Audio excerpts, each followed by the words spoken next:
Halo sobat HLS, di video kali ini kita akan bahas bagaimana menggunakan cleaver Fujikura secara baik dan tepat.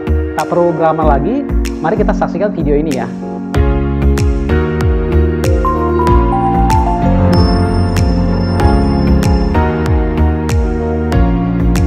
Di depan kita sudah ada cleaver Fujikura dan kita akan gunakan bagaimana untuk memotong kabel fiber optik secara baik dan benar.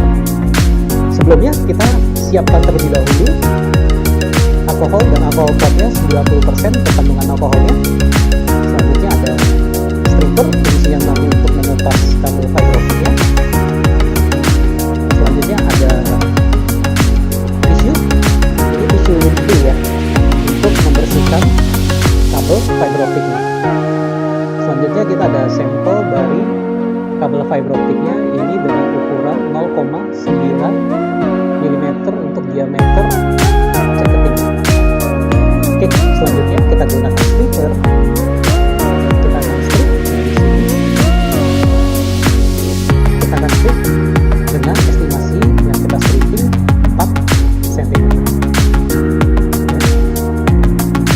Selanjutnya kita akan stripping kembali untuk kedua kalinya pada area cutting. Tadi sebelumnya pada area below silikon.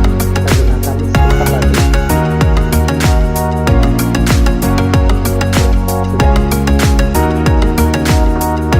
Selanjutnya kita akan bersihkan kabel fiber optiknya yang sudah di stripping.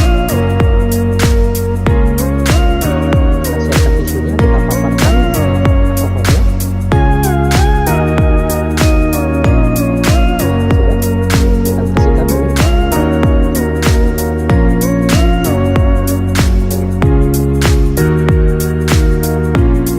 Selanjutnya kita akan siapkan dari cleaver Fujikuranya. Kita lepas dulu di sini peleknya, kuncinya. Kita angkat levernya. Sudah. Kita buka di sini. Dari set flapnya. Nah, di sini ada beberapa angka. Ada 20 sampai position 6. Nanti kita akan gunakan atau kita akan pasangkan dari kabel fiber optiknya seperti ini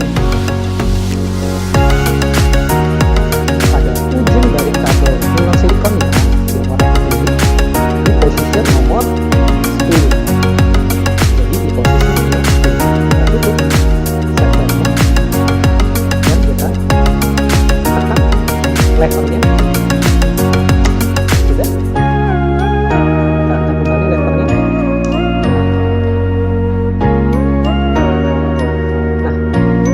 Selesai kita lakukan pemotongan dari cleavernya. Ini merupakan standar pemotongan dari cleaver. Demikian video kali ini sobat HLS, bagaimana kita untuk menggunakan cleaver Fujikura secara baik dan tepat. Oh ya, jangan lupa ya untuk like, share, dan subscribe dari channel YouTube kami. Terima kasih.